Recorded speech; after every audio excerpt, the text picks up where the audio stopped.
Maris Racal pinatulfo si Jamela Villanueva. Nahaharap sa kasong cyber libel. Lumikha ng ingay sa mundo ng showbiz ang kontrobersyal na hakbang ng aktres at singer na si Maris Racal laban kay Jamela Villanueva, ang ex-girlfriend ng aktor na si Anthony Jennings. Isinangguni ni Maris si Jamela sa programa ni Raffy Tulfo matapos itong maglabas ng di umano'y private conversation nina Maris at Anthony sa social media. Nagugat ang isyo nang mag-leak si Jamela ng screenshots ng mga mensahe umano nina Maris at Anthony, na ayon sa kanya ay patunay ng pagiging malapit ng dalawa bago pa man sila maghiwalay ni Anthony. Sa mga naturang post, maraming netizens ang nag-akusa kay Maris ng pang-aagaw, bagay na itinanggi naman ng aktres. Ayon kay Maris, ang ginawa ni Jamela ay malinaw na paglabag sa kanyang privacy at paninirang puri. Dahil dito, napagdesisyonan niyang dumulog kay Raffy Tulfo upang mabigyang linaw ang isyo at mapanagot si Jamela sa ginawa nitong pagpapalaganap ng pribadong impormasyon.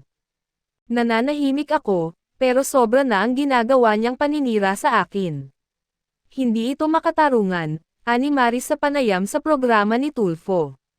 Dagdag pa niya, hindi lamang ang kanyang reputasyon ang naapektuhan, kundi pati na rin ang kanyang mental health at trabaho. Sa gitna ng kontrobersya, nanindigan si Jamela na walang masama sa kanyang ginawa at iginiit na karapatan niyang magsalita dahil bahagi siya ng relasyon. Gusto ko lang pong linawin ang side ko.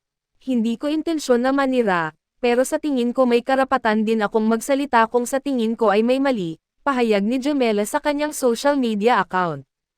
Bagamat humingi siya ng paumanhin sa kung sino man ang naapektuhan ng kanyang post, sinabi niyang handa siyang humarap sa legal na proseso kung itutuloy ni Maris ang reklamo. Hati ang opinyon ng netizens tungkol sa isyu. Ang ilan ay sumuporta kay Maris at sinabing tama lamang ang kanyang ginawa upang itama ang maling impormasyon na kumakalat online.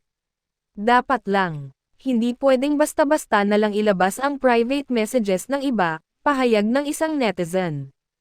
Samantala, may iba namang nagbigay ng simpatsya kay Jamela at sinabing baka nadala lamang ito ng emosyon sa gitna ng hiwalayan nila ni Anthony. Siguro nasaktan lang siya, pero sana naging maingat na lang din sa pag-post, komento ng isa pang netizen.